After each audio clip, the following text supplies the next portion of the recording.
ഇനി ഒളിച്ചോടി കല്യാണം കഴിക്കാൻ പ്ലാൻ ഇട്ടവർക്കും എട്ടിന്റെ പണിയാണ്. ചുരുക്കി പറഞ്ഞാല് മാതാപിതാക്കളില്ലാതെ രജിസ്റ്റർ വിവാഹം ഇനി നടക്കില്ല.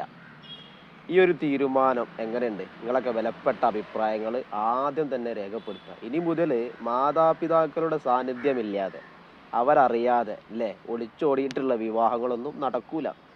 രജിസ്റ്റർ നടക്കൂല. ചുരുക്കി പറഞ്ഞാൽ പഴയ മാതിരി ഒളിച്ചോടി കല്യാണം കഴിക്കുക എന്നത് ഒരു സുഖമുള്ള പരിപാടിയാണ്. പണ്ടൊക്കെ ഒളിച്ചോടി കല്യാണം കഴിക്കുക എന്നുള്ളത് അതത്ര എളുപ്പത്തിൽ ഇനി പോകുമെന്ന് തോന്നുന്നില്ല.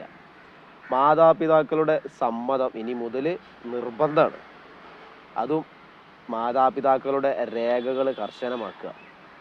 അവരെ ആധാർ പോലത്തെ രേഖകൾ വാങ്ങുക, മൊബൈൽ നമ്പറുകൾ വാങ്ങുക. അഥവാ രജിസ്റ്ററിന് അപേക്ഷിച്ചാൽ പോലും 30 ദിവസം വരെ അതിന് സമയമെടുക്കും. അതിൻ്റെ ഇടയിൽ മാതാപിതാക്കളോടുമായി ഒരു അന്വേഷണം, അതിനൊക്കെ ശേഷമേ സംഗതി പാസ്സാവുള്ളൂ. അപ്പോൾ ഒളിച്ചോടി പണ്ടത്തൊക്കെ മാതിരി ഒളിച്ചോടി തലക്ക് കയറിയിട്ട് നമുക്ക് അങ്ങനെ പോയി രജിസ്റ്റർ ചെയ്യാമെന്നൊക്കെ വിചാരിച്ച് ആരെങ്കിലും നടക്കുന്നുണ്ടെന്നുണ്ടെങ്കിൽ അതൊക്കെ മാറ്റി വെച്ചാണ് നല്ലൊരു തീരുമാനമാണ്. കാരണം മാതാപിതാക്കൾ അറിയാതെ ഇനി ഇത്തരത്തിലുള്ള കല്യാണ പരിപാടികളൊന്നും നടക്കൂല. ഏതായാലും ഈ ഒരു അഭിപ്രായത്തോട് നിങ്ങൾ എങ്ങനെ യോജിക്കുന്നു? വിലപ്പെട്ട അഭിപ്രായങ്ങൾ കമൻ്റായി രേഖപ്പെടുത്തുക അല്ലേ.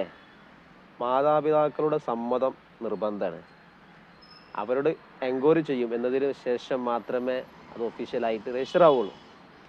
അപ്പോൾ ഏതായാലും അതിനൊക്കെ പ്ലാൻ ചെയ്ത് വെച്ചവരുണ്ടെന്നുണ്ടെങ്കിൽ മാറ്റിക്കാളി. പണ്ടത്തെ കാലഘട്ടമല്ല. പണ്ട് ഒളിച്ചോടിയ മാറി അത്ര പെട്ടെന്ന് സിമ്പിളായിട്ട് ഒളിച്ചോടാനും ബുദ്ധിമുട്ടാണ്. ഏതായാലും ഈ അഭിപ്രായത്തോട് നിങ്ങൾ എങ്ങനെ യോജിക്കുന്നു? വിലപ്പെട്ട അഭിപ്രായങ്ങൾ രേഖപ്പെടുത്തുക. ഏതായാലും അടുത്തൊരു വീഡിയോയിൽ വീണ്ടും കാണാം. Okay, by.